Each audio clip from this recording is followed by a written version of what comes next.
bonjour et merci de nous retrouver pour la Foi prise au mot, votre rendez-vous de réflexion et de culture, et merci de votre fidélité pour cette nouvelle saison. Cette semaine, nous évoquons une œuvre majeure de notre littérature francophone, Le génie du christianisme de François-René de Chateaubriand. L'influence de ce livre, paru en 1802, est à peine croyable. Non seulement il jeta les bases de ce mouvement esthétique du 19e siècle qu'on nomme habituellement le romantisme, mais surtout il a peuplé notre imaginaire d'un certain nombre de clichés sur l'histoire du christianisme qui existent encore aujourd'hui. Vous pensez que l'art gothique est le sommet de l'architecture des églises, cela vient probablement de Chateaubriand. Vous croyez que la Révolution française a été préparée par l'incroyance de l'époque des Lumières et quelle est la pire catastrophe de l'histoire religieuse européenne? Cela se trouve dans le génie du christianisme. Vous pensez que la France a toujours été un grand pays uniformément chrétien, habité par la foi populaire, toujours le génie du christianisme. Découvrons donc ce livre majeur en compagnie de mes deux invités. Guy Berger, bonjour. Bonjour. Vous êtes le président de la Société Chateaubriand. Alors d'un mot, la Société Chateaubriand, c'est une société... C'est une société littéraire qui a été fondée en 1930 par le docteur Le Savoureux et qui, depuis cette date, cherche à favoriser les travaux sur Chateaubriand, la réflexion et la connaissance de l'homme et de l'œuvre. Et puis Nicolas Perrault, alors vous aussi vous êtes membre de la Société Chateaubriand, vous êtes également professeur en classe préparatoire, vous êtes spécialisé des rapports entre littérature et musique, littérature et théologie, et vous êtes l'éditeur de Chateaubriand. Alors vous êtes un peu jeune pour être le premier éditeur, mais vous êtes un des éditeurs scientifiques des œuvres complètes de Chateaubriand, œuvres complexes aussi. Alors peut-être pour commencer, on va essayer, ça va être une émission assez simple, hein, on va commencer par parler de Chateaubriand, puis du génie du christianisme, et ensuite de sa postérité. Qu'est-ce que l'on peut dire de Chateaubriand au moment où il commence la rédaction du génie du christianisme? C'est pas une période très heureuse de sa vie, ça s'est plutôt mal passé dans les épisodes précédents, si je puis me permettre. D'abord, il n'est pas en France quand il a commencé. C'est une œuvre qui a été publiée, comme vous venez de le dire, en 1802, en avril 1802, et qui a été préparée depuis pratiquement 3 ans. Il a eu l'idée en mars 1799. Il y a eu un premier jet, une première édition réalisée en Angleterre, et puis ensuite en France. Alors, pourquoi l'Angleterre, la France? Eh bien, c'est tout simplement le fait que Chateaubriand c'était la période de la Révolution française, appartenu à l'armée des princes. Il avait réfugié d'abord à Jersey, et puis ensuite en Angleterre, où il était arrivé depuis le mois de mai de 1793. Et en Angleterre, il avait vraiment tiré le diable par la queue pendant un certain temps, avant de pouvoir devenir professeur dans une école du Suffolk, et puis de devenir sa vocation d'écrivain. Mm-hmm. Vocation d'écrivain qu'il avait ressentie avant la Révolution française, pratiquement dans les années 87-88, au moment où il est un jeune officier au régiment de Navarre, avant donc son émigration, et où il rêve déjà, on le sait, de faire une grande œuvre sur les sauvages, sauvages qu'il ne connaît pas. Les sauvages, c'est-à-dire... C'est-à-dire les Indiens, les populations qu'on appelait sauvages à l'époque. Il n'y avait d'ailleurs pas de caractère, disons, péjoratif, hein. C'était pris au sens quasi étymologique du mot. Voilà. Il a quel âge et est-ce que c'est un homme amer? Parce que ça va être... est-ce que c'est un livre de revanche, le génie du christianisme? Chateaubriand, il est né en 1768, donc je vous laisse faire le calcul en fonction des différentes dates qu'a dites Guy Berger. Mais justement, je voulais rebondir sur cette question de l'amertume à propos de l'émigration en Angleterre, de l'émigration à Londres. Deux choses. D'abord, parce qu'on va aussi parler de la Révolution française. Absolument. Chateaubriand, avec son frère, on fait partie de l'armée des princes, c'est-à-dire l'armée contre-révolutionnaire. Une armée de Français qui luttait contre la France révolutionnaire, en particulier en participant au siège de Thionville, qui a été un échec, et après l'armée a été licenciée. Et pour comprendre comment les gens de l'époque vivaient la Révolution, Jean-Baptiste de Chateaubriand, le frère, quoique ayant participé à cette armée des princes, est rentré en France. sans imaginer que la Révolution allait faire boule de neige et qu'il serait finalement guillotiné. Donc les gens qui ont vécu ces événements n'imaginaient pas le déchaînement de violence qui allait avoir lieu. C'est fou quand on y songe. Chateaubriand, lui, prudent, n'est pas rentré en France et donc a émigré d'abord à Jersey, ensuite à Londres. Et les années à Londres, vous dites que ce sont des années éventuellement d'amertume et de malaise. C'est assez curieux, puisque je travaille sur la musique. C'est dans ces... Parce que nous avons évidemment, pour nous renseigner sur la biographie, les mémoires d'outre-tombe. Et on les sollicitera plus d'une fois pour comprendre le projet de Chateaubriand et puis resituer ce qu'il dit dans le Génie dans l'ensemble de sa réflexion, parce que c'est quelqu'un qui réfléchit, Chateaubriand. Donc, dans les mémoires d'outre-tombe, les années d'émigration à Londres, c'est celle où on chante le plus, par exemple. Ça m'avait frappé. Oui. Et il y a une forme de gaieté de la jeunesse sur un arrière-fond évidemment complètement tragique, hein, avec les morts, les annonces des morts dans la famille de Chateaubriand même qui s'accumulent. Et ce qui est frappant, et c'est peut-être une chose qu'on néglige dans ce qu'on appelle la conversion de Chateaubriand, et qui va nourrir sa réflexion religieuse et politique, parce que pour lui les deux sont liés jusqu'à la fin de sa vie, ce sont des années d'expérience de la pauvreté. Et Chateaubriand sera toujours très sensible à cette question de la pauvreté. Il est promoteur d'une forme de christianisme social, si vous voulez. Tout à fait. La pauvreté et ce qui éventuellement va avec la pauvreté, mais pas nécessairement précisément la misère, c'est-à-dire l'absence de culture, de fond, et notamment de spiritualité, justement. Il y a des pages terribles dans les mémoires d'outre-tombe où un cousin se suicide parce qu'il est pauvre, lui-même n'a rien à manger, meurt de faim. Et après, il y a des pages dans les mémoires d'outre-tombe magnifiques sur la question de la pauvreté. Alors, on vient de parler de conversion de Chateaubriand. Ce sont aussi des années où, comme on vient de dire, Chateaubriand réfléchit, c'est un monsieur qui réfléchit. Il travaille à partir de 1794 sur un livre, un essai sur les révolutions.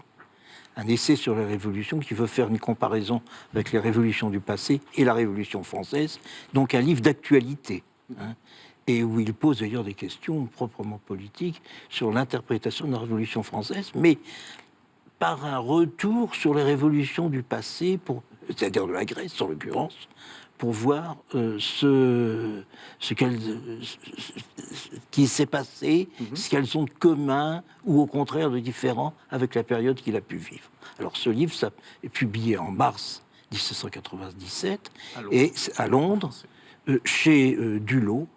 Dulot était un libraire français, c'était un bénédictin d'origine, qui était venu à Londres et qui avait créé une maison d'édition et travaillant avec une imprimerie. Et donc cet essai, le titre complet, c'est Essai historique. Je vais vous donner le titre, excusez-moi. Parce que c'est un titre un peu à rallonge. Essai historique, politique et moral sur les révolutions anciennes et modernes. Voilà. Et ce livre examine l'histoire à la fois des idées politiques et puis aussi l'histoire des idées religieuses. Et il y a tout un long chapitre, et où on le voit très nettement, l'influence que la philosophie, enfin une partie de la philosophie des Lumières, celle que l'on appelle actuellement les Lumières radicales, ont pu avoir sur son esprit. C'est-à-dire des gens comme Helvétius, D'Holbach, et d'autres. C'est important, et c'est un livre où il y a, alors, il y a un chapitre très marquant, dans lequel il se pose la question: quelle sera la révolution qui remplacera le christianisme? Alors dans son livre, vous avez à la fois des passages élogieux sur les prêtres, les religieux français, donc ils ne participent pas du tout dans ce livre à, disons, l'anticléricalisme qui existait en France notamment, mais il pense que la religion chrétienne en France est terminée, est finie, qu'elle vit ses derniers moments. Et se pose donc la question, quelle sera la religion qui va remplacer le christianisme? Pour répondre, après avoir examiné un certain nombre d'hypothèses, qu'il ne sait pas et que sans doute il n'y en aura aucune. Sans doute il n'y aura aucune. Alors vous voyez que ce livre a pu être considéré comme un livre irreligieux. Et c'est l'auteur qui ensuite se mettra à travailler sur le génie du christianisme. Alors qu'est-ce qui s'est passé? Une conversion derrière un pilier d'une... Chacun... Oui, moi je vais vous dire, il y a plusieurs choses qui ne sont pas de même importance. Premièrement, à partir de 1798, 1799, par l'influence de Fontane, Louis de Fontane, qui était venu en Angleterre parce qu'il était émigré après le coup d'État du 18 Fructidor, il pense qu'une défense de la religion chrétienne pourrait être un livre d'actualité à la mode. Bon, ça c'est pour gagner de l'argent, ça. Quasiment commercial. Oui, il est pauvre, il l'a de beaucoup l'argent. développé. Voilà. Ouais. Alors, dans le ton de certaines de ces lettres qu'on possède, ça apparaît. Mais il y a, à mon avis, un argument beaucoup plus important, c'est qu'il... Enfin, il y en a un autre après. C'est qu'il est très choqué par un livre de poèmes publié par Évariste de Parny, qu'il avait bien connu, qu'il avait visité, sur la guerre des dieux.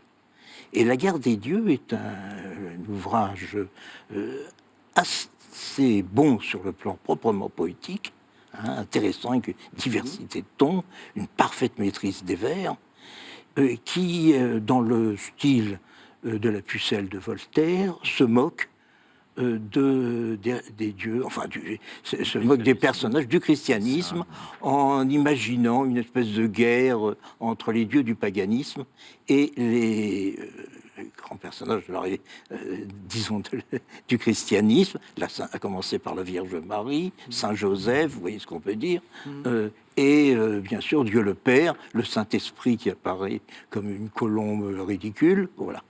Alors ce livre de quelqu'un, Parny, il faut bien comprendre ça quand même, qui avait été dans l'entourage immédiat par son frère de Marie-Antoinette, et qui, venant d'une famille bourgeoise de l'île Bourbon, c'est-à-dire l'actuelle île de la Réunion, avait pu intégrer la noblesse, a beaucoup choqué à Londres, et a commencé par Chateaubriand.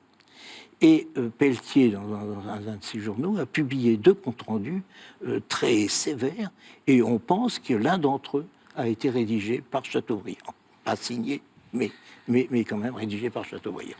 Je reviens sur ce que disait Guy tout à l'heure sur la philosophie politique de Chateaubriand, qui est très très banale, qui est celle, le rapport entre le politique et le religieux, c'est grosso modo la position de Rousseau. Ce qui se passe aussi dans la conversion, entre guillemets, on va voir les aspects plus spirituels après et plus personnels après. Ce qui se passe aussi, c'est que Chateaubriand, comme beaucoup de gens à notre époque, parce que nous vivons à peu près dans la même culture anti-religieuse, on va dire, la même culture officielle anti-religieuse. Pour Chateaubriand, il y a une idée de progrès qui fait que de toute façon, les religions, ou en tout cas l'Église catholique, parce qu'il y a aussi l'Église protestante qui pourrait être restaurée en France après la Révolution, c'est du passé. Et on s'interdit purement et simplement de voir dans l'institution ecclésiastique et dans l'Église catholique, dans l'institution de l'Église catholique et dans toutes ces cérémonies, quelque chose qui soit envisageable. Discuter encore de nos jours, ça m'est arrivé il y a quelques jours, de Bible, d'Écriture sainte, de culture, tout le monde va se trouver d'accord, mais de là à aller à la messe, non. Et Chateaubriand le dit très bien dans la préface du Génie, il était ridicule d'aller purement et simplement à la messe. Ce qui se passe avec la conversion, c'est cette espèce de préjugé, en fait, je dis bien préjugé, idéologique, culturel, appelez ça comme vous voulez, qui saute. Et tout d'un coup, Chateaubriand comprend que peut-être c'est de l'ordre du préjugé et qu'on ne peut pas avoir une vraie culture, oui, spirituelle, quelque chose par exemple qui fasse sortir de la misère, comme je le disais tout à l'heure, sans avoir aussi tout ce qui va avec, y compris le côté institutionnel. C'est pas ce qui lui importe le plus dans le génie. Il montre dans le génie, c'est son projet, le bénéfice de la religion chrétienne, dans tous les domaines, pas seulement moral et politique, mais aussi artistique. Il veut la rendre aimable comme il le dit. Après, Chateaubriand raconte très bien dans sa préface l'épisode de l'annonce de la mort de sa mère et de sa sœur, avec cette fameuse phrase qu'on cite souvent de manière tronquée, « J'ai pleuré et j'ai cru ». Mais la phrase d'avant, c'est « Je n'ai pas cédé à de grandes lumières surnaturelles ». Chateaubriand ne présente pas du tout sa conversion comme celle de Saint-Augustin ou bien celle de Pascal. C'est pas ça. C'est... oui, tout d'un coup, il y a une évidence qui se met en place et ça n'a rien de surnaturel. Du coup, on voit aussi les limites de cette foi, parce que la foi, c'est quelque chose de surnaturel, d'une certaine manière. Je vous propose justement qu'on entende ce qu'il explique dans l'introduction du génie du christianisme. En fait, c'est l'introduction au livre 1, où justement il développe ce projet-là. Alors, on ne va pas aller jusqu'à la phrase où il parle de sa mère, juste pour qu'on remette le projet du génie du christianisme dans ce qu'il dit. Donc, c'est l'introduction au livre 1. Nous ne sommes plus dans le temps où il était bon de dire « Croyez et n'examinez pas, on examinera malgré nous ». Et notre silence timide, en augmentant le triomphe des incrédules, diminuera le nombre des fidèles. Il est temps qu'on sache enfin à quoi se réduisent ces reproches d'absurdité, de grossièreté, de petitesse qu'on fait tous les jours au christianisme. Il est temps de montrer que, loin de rapetisser la pensée, il se prête merveilleusement aux élans de l'âme et peut enchanter l'esprit aussi divinement que les dieux de Virgile et d'Homère. Nos raisons auront du moins cet avantage qu'elles seront à la portée de tout le monde et qu'il ne faudra qu'un bon sens pour en juger. On néglige peut-être un peu trop dans les ouvrages de ce genre de parler la langue de ses lecteurs. Il faut être docteur avec le docteur et poète avec le poète. Dieu ne défend pas les routes fleuries quand elles servent à revenir à lui. Et ce n'est pas toujours par les sentiers rudes et sublimes de la montagne que la brebis égarée retourne au bercail. Alors, ce qui est intéressant dans ce passage, c'est qu'on a quand même l'impression que Chateaubriand, qu'on classe du côté des conservateurs, etc., reste un homme des Lumières. C'est-à-dire que c'est par l'intelligence, c'est pas une foi bête, c'est une foi des Lumières, d'une certaine façon, qu'il vous promeut. assimilez le conservatisme à la bêtise? Non, ce que je veux dire, c'est quelque chose de... vous savez, cette phrase, là aussi de Pascal, où il faut s'abêtir, qui est parfaitement tronquée, on est d'accord, c'est tout à fait la même. Mais c'est cette idée que, en fait, ça reste un homme des Lumières. Oui, tout à fait. Oui, tout à fait, par son influence. Enfin, à la fin, et puis dans le nombre, il y a une influence de Rousseau qui est quasiment récupérée par Chateaubriand, qui est importante, mais ce n'était pas original. C'était le Rousseau de la profession de foi du vicaire savoyard qui affirme la foi en Dieu. Oui. Et puis aussi, alors là, plus je dirais, religieux, en fait. Pas surprenant, mais plus surprenant quand même, de Montesquieu.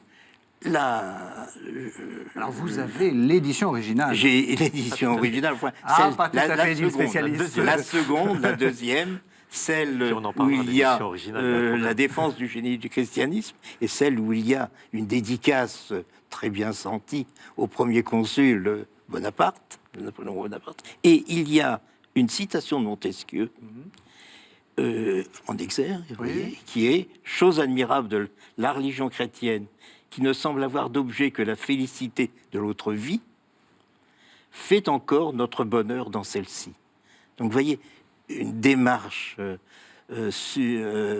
très typique de du christianisme des Lumières. Parce que les Lumières ne sont absolument pas monolithiques. Oui, tout à fait. Il y a de nombreux écrivains qui avaient gardé la foi, et dans ceux qui s'étaient éloignés de ce qu'on pourrait appeler l'orthodoxie catholique ou protestante, il y en avait beaucoup qui avaient des nuances diverses. Mais alors du coup, est-ce que vous diriez que ce livre, c'est remettre le christianisme finalement dans la lignée des réflexions des Lumières. Tout à l'heure, Simplement j'évoquais le scandale qu'avait créé l'œuvre de Parny, Oui. qui paraissait beaucoup, je dirais, la limite auquel il ne fallait pas arriver, Oui. qui était de l'indécence et de faire une dérision, la dérision. Et c'est donc un effort, le génie du christianisme tel qu'il le présente, pour lutter contre la dérision. Et contre... vous voyez. Alors ça, c'est, à mon sens, deuxièmement, il y a le drame personnel qu'a connu Chateaubriand, d'une part à partir de juillet 1798, quand il apprend par son oncle et par sa sœur la mort de sa mère, puis plus tard, près d'un an plus tard, la mort de sa sœur. Et sa sœur lui a écrit dans une lettre qu'il publiera dans les Mémoires d'Outre-Tombe, si notre mère a vécu à la fin, disons, beaucoup de souffrances, parce qu'elle était choquée, ou je ne me souviens plus quel est le terme qu'emploie exactement Julie de Farcy, peinée de ton attitude religieuse. Madame de Chateaubriand, mère, la comtesse de Chateaubriand-Mère, était très pieuse. Elle l'était devenue encore plus, si l'on peut dire, avec la Révolution française qui avait créé... elle avait vécu en prison, en prison avec ses filles. Elle avait créé chez elle un sentiment de s'accrocher à la foi, comme c'est d'ailleurs chez beaucoup de gens. Et alors, c'est ça qui a, disons, fait réfléchir Chateaubriand. Alors, le « j'ai pleuré et je crus » est en fait, est vrai. Ça a été discuté, ça a été contesté, parce que Chateaubriand, dans cette formule, contracte les dates, vous voyez, et ça ne correspond pas à ce que l'on sait par les courriers, les correspondances qu'on a eues. Mais en réalité, c'est une vérité qui est révélée très nettement dans une lettre qu'il écrivit en octobre 1799 à Fontane, qui n'était pas une lettre faite pour être publiée, et qui a été publiée beaucoup plus tard par Sainte-Beuve, quand elle a eu accès au papier de Fontane. Et cette lettre montre très bien que ces événements familiaux ont été chez lui, comme le dit d'ailleurs Jean-Claude Bercher dans sa biographie, une expérience de dépossession. Et c'est ainsi qu'il est revenu à la foi. Alors ça ne s'est pas fait en une journée, en une nuit, ça a même duré assez longtemps, et ça a fortifié une idée, écrire une défense de la religion chrétienne, qui était antérieure et qui lui avait été soufflée dans un premier temps, comme il le dit lui-même d'ailleurs, par Fontane. Justement, cette défense du christianisme, il l'organise comment? C'est quoi le plan, si on peut dire, de ce génie du christianisme? Qu'est-ce qu'il veut démontrer? Ça n'est pas à proprement parler de la démonstration. Enfin, il faudrait reprendre aussi ce que l'on vient de dire. L'expérience de dépossession de soi, c'est un état mental spirituel en soi. Le problème de la fameuse phrase « j'ai pleuré et j'ai cru », c'est que les pleurs sont l'expression d'un sentiment, et que au XIXe siècle, et déjà au XVIIIe siècle, avec le piétisme, la foi devient un sentiment, alors que la foi est une connaissance. Et Chateaubriand revient à la foi au sens à la religion par l'évolution de sa pensée. Pas par ses sentiments. C'est pas justement un jour je ressens quelque chose. C'est pour ça que l'opposition entre religion et rationalité est totalement inopérante pour Chateaubriand. En cela, il est peut-être l'héritier de la philosophie des Lumières, si vous voulez, mais il est simplement rationaliste, comme Bossuet l'était, comme les hommes du XVIIe siècle l'étaient, comme les pères de l'Église l'étaient, parce que c'est une grosse source de réflexion, les pères de l'Église pour Chateaubriand, plus que le Moyen-Âge. Il ne connaît pas la scolastique, alors il connaît bien les pères de l'Église. Et d'ailleurs, de ce que vous venez de dire, on peut aussi en inférer que quand je dis que ce livre est le premier, enfin un des jalons du romantisme, on n'est pas du tout dans le romantisme sentimental. Voilà, les épanchements d'une âme. On va y venir. Bon, après, il y a le problème de voilà. René, qui fait partie au départ des génies du christianisme. Donc Chateaubriand, il se lance dans une entreprise d'apologétique, comme Pascal l'avait fait dans les Pensées. Et d'ailleurs, dans le chapitre final, on en parlait, il cite Pascal. Et ce qu'il veut montrer, il l'explique fort bien, de toute façon, ce qu'il veut montrer, c'est que c'est les effets du christianisme. Et si les effets sont bons, ça veut dire que le christianisme est bon, implicitement. Ça, c'est le raisonnement qu'il récapitule dans le chapitre final. Et il va même un petit peu plus loin, parce que ça, dans l'apologétique traditionnelle, ce ne sont pas des choses convaincantes, ce sont simplement les préambules de la foi. Faire sauter, en fait, les préjugés. Oui, c'est ça. Comme le fameux argument du pari de Pascal qu'on comprend toujours à contresens, l'argument du pari, ça n'est pas il faut croire parce qu'il faut parier. Ça veut dire que la foi n'est pas plus irrationnelle qu'autre chose, c'est tout. Et c'est pas le pari qui va donner la foi, de toute façon. C'est pas le génie qui va donner la foi. La seule chose que rajoute Chateaubriand dans le chapitre final, c'est que c'est tellement extraordinaire tout ce qu'a apporté le christianisme, et il suffit de se demander comment le monde serait s'il n'y avait pas eu le christianisme. Et je rajoute, ça va un petit peu dans le sens de votre question sur la Révolution, il suffit de regarder ce qu'ont donné une vingtaine d'années d'irreligion et voir dans quel état de décrépitude est la société, pour se dire que c'est tellement extraordinaire le christianisme que ça ne peut pas être naturel, que donc ça vient de Dieu. Et la preuve du caractère miraculeux du christianisme, du caractère surnaturel si vous voulez, parce que la foi, fondamentalement, reste quelque chose de surnaturel. Et ça n'apparaît pas dans le génie du christianisme, parce que précisément, il montre que des raisons humaines. Vous le déduisez de ce raisonnement-là, ou bien vous le déduisez de la réflexion qu'il a sur toute sa vie. Je pense que Chateaubriand avait bien conscience de ça. Il y a 4 parties dans 4 grandes parties dans le génie du christianisme. La première concerne les dogmes et les mystères. Mystères, c'est-à-dire la rédemption, l'incarnation, la Sainte Trinité, et puis dans les dogmes, il énumère les différents sacrements. Et ce qui est intéressant d'ailleurs, c'est qu'il prend toujours le terme, je dirais, commun. Par exemple, il ne parle pas de l'Eucharistie, il parle de la communion. Enfin, c'est le titre du chapitre. Oui, et moi, expérience de lecteur, on a une image de Chateaubriand très brillante, avec des phrases, des périodes longues. Là, c'est presque du petit catéchisme. C'est une partie un peu austère quand même. Oui, mais pas très mais très belle quand même. Celle sur la. C'est très bien. Dit sur le je dis pas que c'est pas très bien. Alors ensuite, il y a une deuxième et troisième partie où c'est je dirais, le christianisme dans ses résultats, dans ses effets littéraires. Oui. Dans ses effets littéraires, alors avec bâti sur l'opposition entre la littérature de l'Antiquité et la littérature du christianisme, et ça débouche sur une vision de l'histoire où l'événement clé, c'est le christianisme, qui sépare vraiment l'histoire du monde et l'histoire de la pensée humaine en deux temps. C'est à cette occasion aussi qu'il étudie la Bible, globalement, l'Ancien et le Nouveau Testament, et où il donne ce qui est assez neuf pour l'époque, ce qui maintenant est devenu un Pontosane, mais je dirais une analyse littéraire. Oui. Il montre que la Bible est un ensemble de livres qui ont été écrits d'ailleurs à des périodes différentes et qui obéissent à des genres littéraires différents.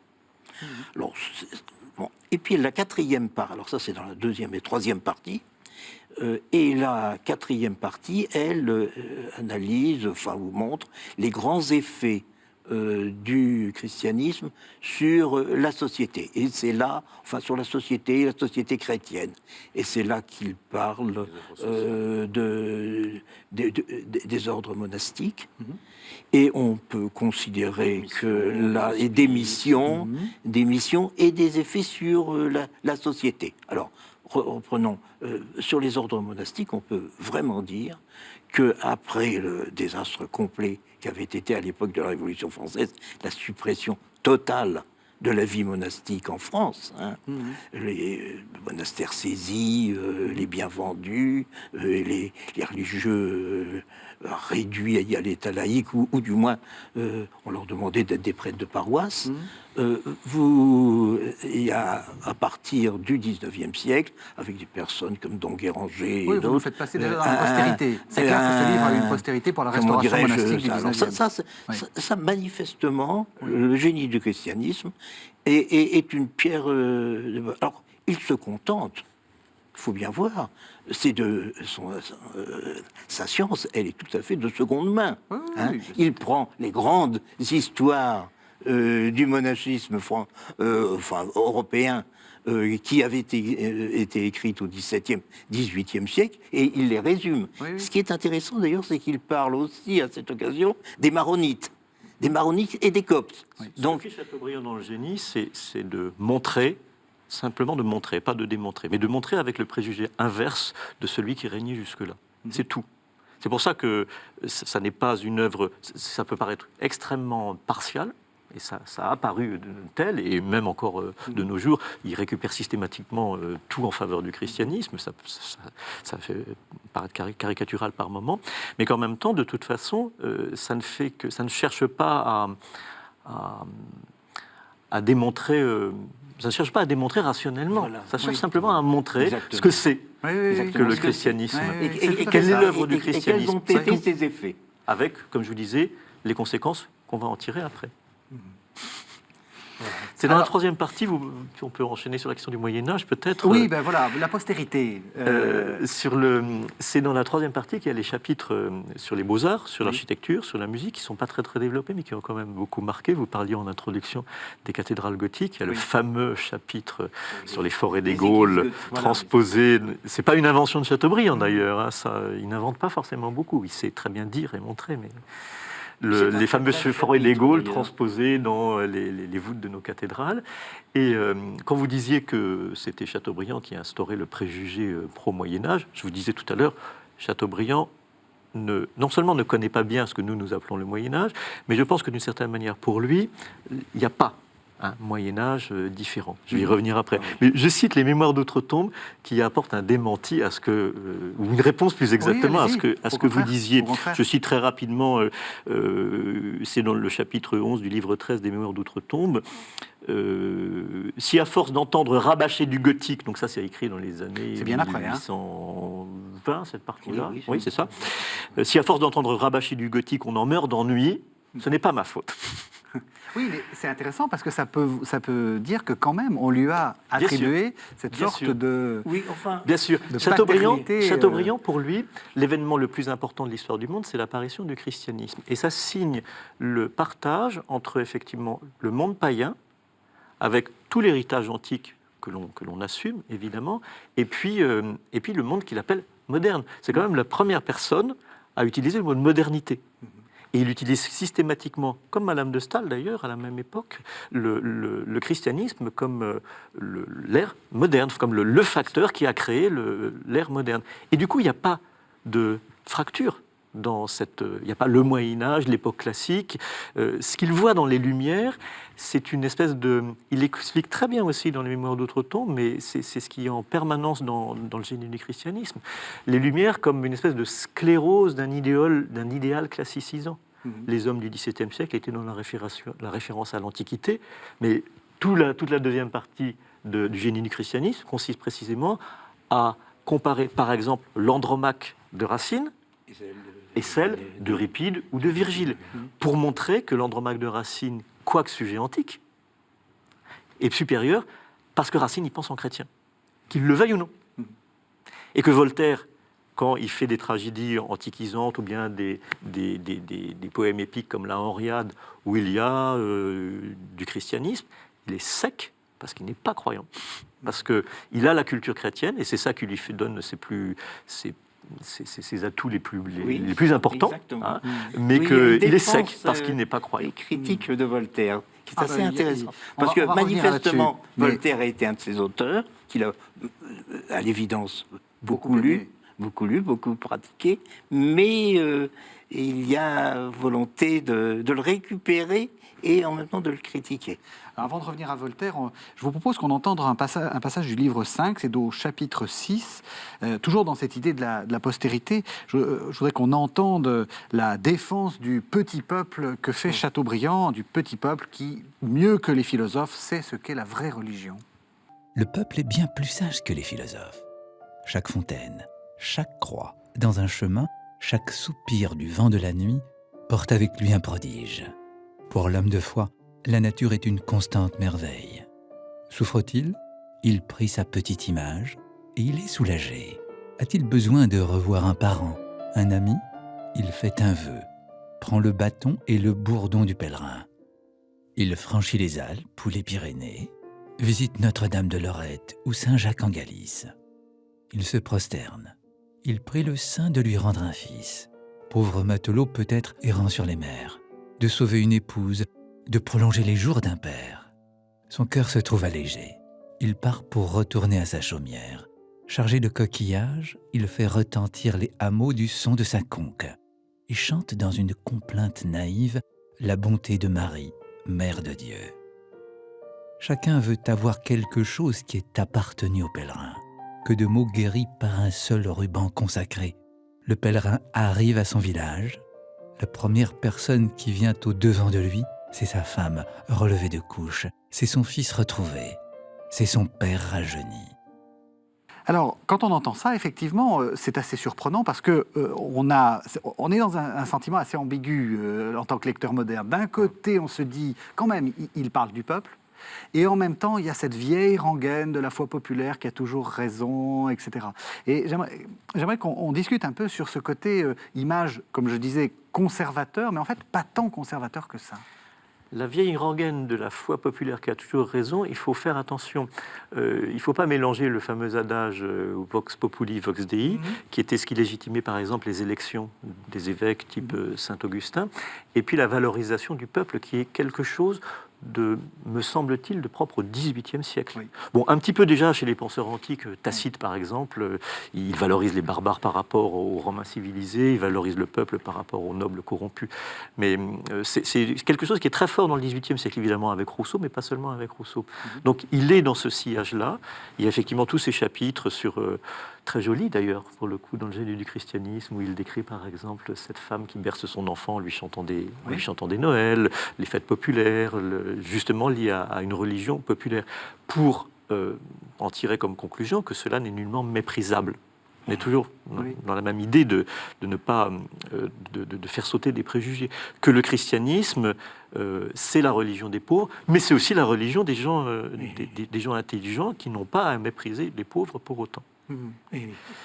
Cette défense et illustration du christianisme populaire, du peuple, sur lequel insiste Nicolas, est, je crois, très importante, et elle est en réaction contre les pratiques, contre à la fois les idées des élites, pour qui le peuple avait une religion qui n'était qu'un amas de superstitions, et de fanatisme et de superstition, et aussi des élites religieuses qui n'avaient comme cesse de vouloir éradiquer la superstition, sous l'influence notamment du jansénisme, qui est... Alors, Chateaubriand, de ce point de vue, sa conversion, c'est en fait un retour à sa foi d'origine, celle qu'il a eue dans sa jeunesse et son adolescence. Or, cette foi était celle de la Bretagne de l'époque, et n'était pas une foi janséniste, du tout. du tout. Et donc, il y a en même temps une réaction contre le jansénisme, les curés qui faisaient disparaître les statues parce qu'elles étaient trop... elles se prêtaient à l'idolâtrie. C'était trop statues, Voilà. en fait. Voilà. Donc là, il y a vraiment une défense et illustration du christianisme populaire, un petit peu comme aura plus tard le père Brault. Enfin, voilà. Autre chose, la poésie des ruines. Ça, il y a quand même quelque chose. Là, vous allez quand même pas me dire que ça vient pas de Chateaubriand. Ce côté. Ça vient pas de Chateaubriand, ça c'est sûr. Oui. Hein. Regardez avant la Révolution, il suffit de vous promener à faisait Versailles, presque les des fausses ruines. Oui. Il y a à la beaucoup. fois les ruines et les tombeaux. Oui, les ruines et les tombeaux. Et les tombeaux. Voilà. En fait, on a beaucoup retenu de Chateaubriand cet aspect-là. J'ai fait la critique il y a 2 ans, par exemple, d'un livre, enfin la critique élogieuse, hein, d'un livre sur le sentiment de la perte dans le sillage de Marcel Gauchet actuellement. Parce qu'effectivement, Chateaubriand, il vit dans un monde où plein de choses se détruisent. Et l'obsession de la mort, elle est aussi assez présente. Et dans le génie du christianisme, c'est très très frappant. Le mystère aussi des églises gothiques. Mais il n'y a pas que ça chez lui. Donc il y a eu incontestablement un effet poétique qui va nourrir une certaine mélancolie et qui est à la source d'un romantisme sentimental, celui de René, Oui. justement, qui fait partie, comme je le disais tout à l'heure, des premières éditions du génie du christianisme. Et ce qui est curieux chez Chateaubriand, est qu'en fait, je trouve qu'on n'entrevoit que maintenant, dans les études sur Chateaubriand, c'est qu'il y a cette bipolarité entre un grand intérêt pour la modernité, puisque pour lui, on est dans la modernité, pour l'avenir du monde, c'est la conclusion des Mémoires d'Outre-Tombe, mais il y a déjà des choses très fortes dans le génie du christianisme, en particulier, justement, dans le dernier chapitre. Donc, ce regret de l'ancien et ce goût de la modernité, et au milieu, il y a effectivement un chant de ruine, et la mélancolie naît peut-être aussi, c'est très augustinien, du désir de plus tard. Alors, ce qui est très amusant, par exemple, dans Le goût des ruines, on n'a pas le temps de le lire, mais on pense aux ruines gothiques, etc., au château fort, avec toute cette caricature que Chateaubriand dénonce dans le chapitre que je vous ai dit tout à l'heure. Mais un des chapitres les plus frappants dans le génie du christianisme, c'est le chapitre sur Versailles, où il décrit Versailles abandonné, justement. Alors là, c'est pas la ruine gothique, Oui, non, pas du du tout. tout. Oui. Et c'est exactement ce que je suis en train de vous dire, c'est-à-dire ce monde récent qui a été détruit, mais qui est là encore. Autre chose, et je vais vous proposer encore un dernier texte. Vous voulez Oui, rajouter sur le quelque plan chose politique, peut-être, il y a une chose Oui. qu'il ne faut pas oublier. Allez-y. C'est que Chateaubriand, volontairement, il l'a écrit, ne souhaite pas, disons, se poser des questions politiques trop claires dans le génie du christianisme pour ne pas avoir de... Parce qu'il n'est pas On a un mot, démonstratif. non, pour ne pas, il le dit, pour ne pas avoir de problème Aussi. avec le premier consul et avec l'administration française. Bon. Pourquoi il espérait revenir Ah ben, Il était revenu. il était revenu. Oui. Il est Mais revenu. il espérait être bien Il est dans le revenu. Non, mais quand il est rédige. Non, il revient en Oui. mai 1800. Il attendra juillet 1801 et la publication d'Atala pour être radié de la liste des émigrés.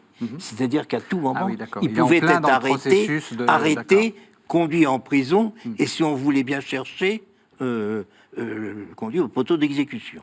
Hein. Alors évidemment, les ordres de Bonaparte n'étaient pas cela, mais néanmoins, il a dû faire intervenir auprès de la sœur de Bonaparte, Elisabeth Ciocchi, avec l'appui de Madame de Staël, pour obtenir sa radiation. Bon, donc il a écrit, il voulait être très prudent. Mais néanmoins, il explique que c'est au christianisme et à l'Église, à la pratique de l'Église, avec l'idée d'égalité de tous, et deuxièmement, en constituant un ordre différent qui doit être représenté, que la société chrétienne a inventé le système représentatif. Et il le dit très clairement, de façon très nette. Et il touche ainsi une idée qui est la clé de sa pensée politique, qui a varié et évolué, bien évidemment, mais dans le détail, mais qui est toujours resté très axé sur l'idée de liberté. La liberté essentielle, la liberté d'un noble breton qui ne voulait pas être soumis à Paris, c'était l'idée de son père. Mhm. Et voilà. Pour la petite Nicolas histoire Perrault.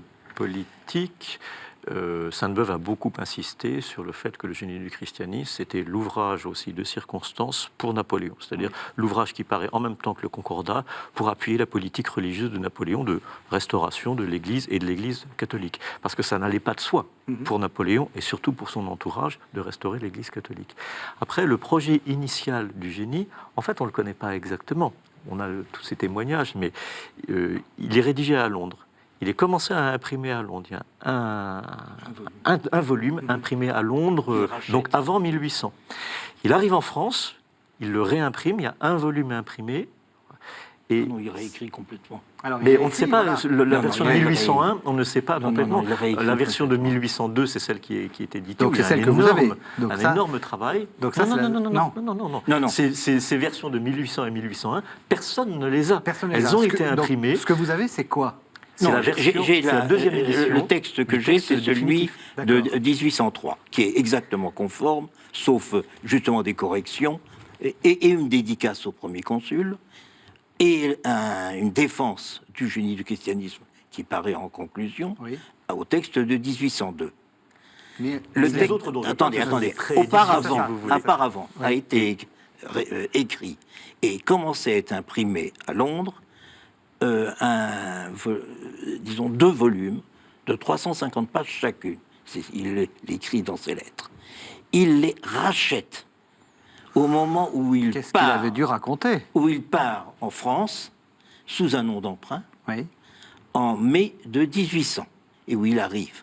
Et là, il réécrit l'ensemble. Alors, il le fait en prenant des pages déjà rédigées.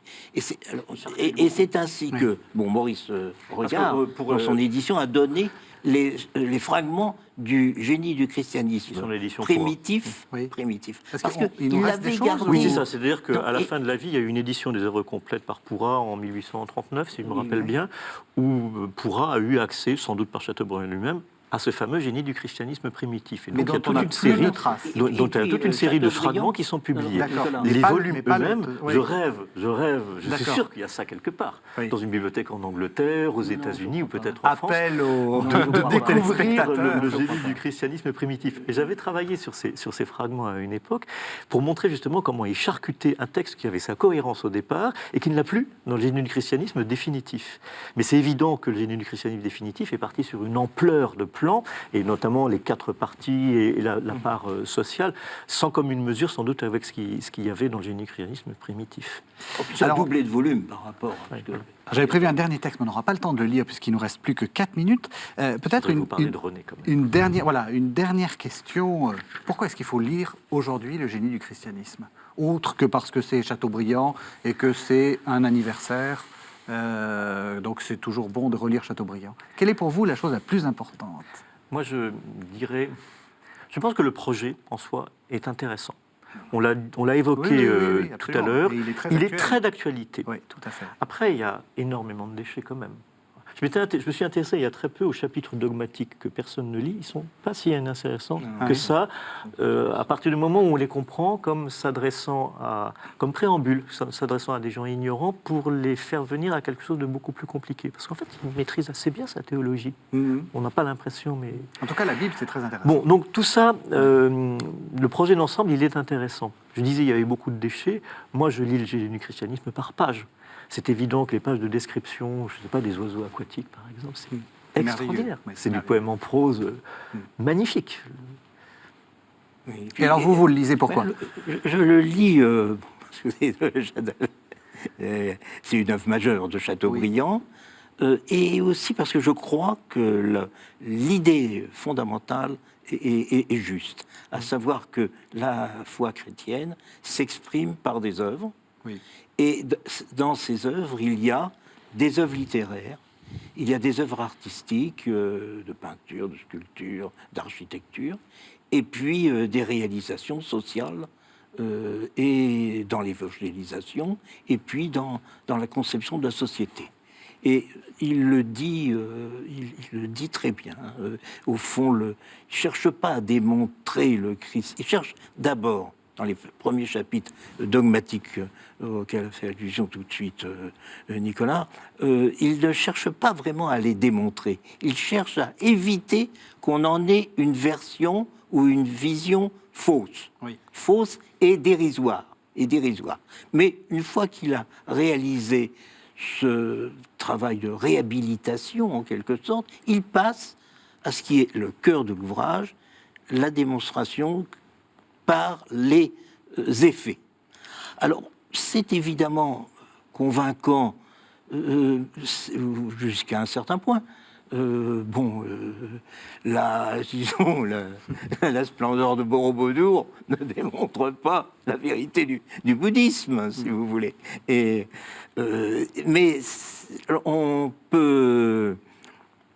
je crois que l'idée est quand même tout à fait vraie et que l'on ne peut pas comprendre la foi chrétienne en oubliant que c'est par ses œuvres qu'elle autre question, se manifeste. Si on veut lire... Dernière chose quand même, Oui. je vais en même temps répondre à la question que vous allez poser, je crois. Ah bah c'est bien, très bien. Alors posez-vous la question et répondez-y. Le romantisme aussi ne peut pas se comprendre sans le génie du christianisme. Oui, c'est-à-dire qu'on a question. deux romantismes différents dans le génie. Celui que je vous ai expliqué, le romantisme de la modernité, celui qui met à la mode le Moyen-Âge, mais en fait la continuité de l'histoire, qui est très proche du romantisme allemand, de ce point de vue-là, ou du romantisme anglais, avec le renouveau du catholicisme, là aussi. Et puis il y a le romantisme des passions, avec le fameux exemple de René, qui est là pour illustrer un chapitre qui est quand même extrêmement intéressant pour analyser ce qu'on a appelé le mal du siècle, et que Chateaubriand appelle le vague des passions, parce qu'il dit que le christianisme, je caricature un tout petit peu, mais à peine, que le christianisme, en fait, ça fait des esprits torturés. Et que du coup, ça donne à la psychologie un nouvel essor que les anciens ne connaissaient pas. Et je crois que d'une certaine manière, c'est pas faux. Et que même actuellement, nous autres catholiques, puisque j'appartiens à cette confession, on a effectivement vite tendance à compliquer les choses. Or, Chateaubriand présente ça comme un vice et René comme un contre-exemple, alors que le romantisme l'a pris comme un modèle. Alors René, je trouve que c'est un roman très convaincant, pas du tout démodé, contrairement à Thala, sans doute, qui est quand même très cucu, je trouve. Non. Mais le génie christianiste, c'est à lire pour les raisons que finalement on partage assez bien, Guy et moi. Si vous voulez lire Chateaubriand, commencez par les Mémoires d'Outre-Tombe. C'est quand même un chef-d'œuvre absolu. Il faut une certaine culture historique, c'est vrai, ou un intérêt pour l'histoire, pour et rentrer peut-être dedans. quand même les deux romans qui sont des démembrements des Natchez et qui ont été insérés dans le génie du christianisme. Atala et René sont quand même deux beaux romans.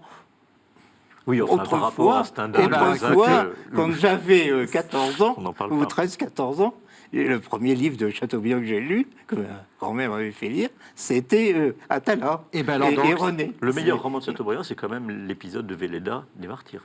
Oui, et puis il y a aussi le dernier Abencerrage. On va vous arrêter du dernier Abencerrage. Merci beaucoup. Donc ça nous confirme qu'il faut absolument lire et relire Chateaubriand. Oui. Merci à tous les deux. Je dis l'œuvre majeure, c'est le génie, c'est les mémoires. Merci de nous avoir suivis. Vous savez que vous pouvez retrouver cette émission sur www.tvkto.com. On se retrouve la semaine prochaine puisque c'est la nouvelle saison et donc à la semaine prochaine.